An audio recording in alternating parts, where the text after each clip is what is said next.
ED എന്ന് പറഞ്ഞ പടം കണ്ടു, സുരാജ് ചേട്ടൻ്റെ എക്സ്ട്രാ ഡീസൻ്റ്, ഒരു ഡാർക്ക് ഹ്യൂമർ വൈബിൽ പിടിക്കാൻ നോക്കിയുള്ളൊരു പടമാണ്. പക്ഷെ for me it's just an average flick. അതിനപ്പുറത്തേക്കൊരു എക്സ്പീരിയൻസ് ഒന്നും എനിക്ക് കിട്ടിയില്ല.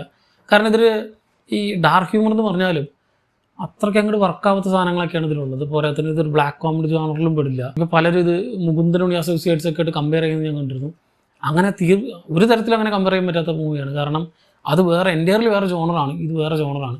ഇതിലിപ്പോൾ completely in and out Suraj ചേട്ടൻ്റെ ഷോ തന്നെയാണ്. പക്ഷേ ഒരുപാട് ഹ്യൂമർ ഉണ്ടാക്കുന്നതോ അല്ലെങ്കിൽ അത്ര സീരിയസ് ആയിട്ടുള്ള ഇഷ്യൂ അല്ല ചർച്ച ചെയ്യുന്നതെന്ന് പല സമയത്തും തോന്നിപ്പോ സിനിമ കണ്ട്. ഇതൊരു ആ ഒരു ക്യാരക്ടറിൻ്റെ കെമിസ്ട്രി അല്ലെങ്കിൽ ആ ഒരു ക്യാരക്ടർ ഓറിയൻറ്റഡ് ആയിട്ട് മാത്രമാണ്.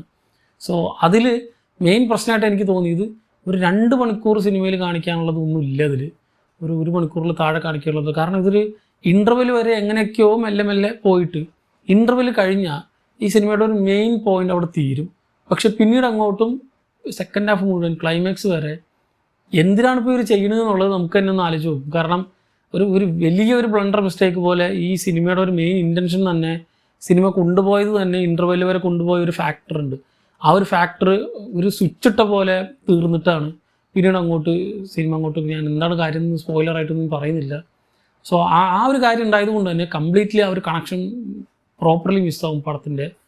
സോ പിന്നീട് അങ്ങോട്ട് ഇത് എങ്ങനെയെങ്കിലും കഴിഞ്ഞ് കിട്ടിയാൽ മതി എന്നുള്ളൊരു മോഡായിരുന്നു എനിക്ക് പേഴ്സണലി കിട്ടിയത്. സോ ഒരു സാറ്റിസ്ഫൈയിങ് വാച്ച് ആയിരുന്നില്ല എന്നെ പേഴ്സണലി സംബന്ധിച്ച് ഈ ഒരു പടം. സിനിമയിലെ കാസ്റ്റോ അല്ലെങ്കിൽ ഇവരുടെ പെർഫോമൻസോ അതിലൊന്നും തന്നെ ഒരു പ്രശ്നമില്ല. കാരണം ഇവരൊക്കെ എങ്ങനെ പെർഫോം ചെയ്ത് നമുക്ക് ഓൾറെഡി അറിയാം. അവരൊക്കെ തന്നെ പ്രോപ്പറായിട്ട് അവരുടെ നീറ്റായിട്ട് അവരുടെ റോള് കൈകാര്യം ചെയ്തിട്ടുണ്ട്. പക്ഷേ എനിക്ക് പേഴ്സണലി ഈ സിനിമയിൽ പറ്റാണ്ടിരുന്നത് ഇതിൽ ആ ഒരു പ്ലോട്ടിലെ എക്സിക്യൂഷനാണ്. കാരണം ഇത്ര ഉള്ളെങ്കിൽ പിന്നെ എന്തിനാണ് ഇത്രയും ആക്കിയത് എന്നുള്ളൊരു മോഡ് മാത്രമാണ് എനിക്ക് കിട്ടിയത്.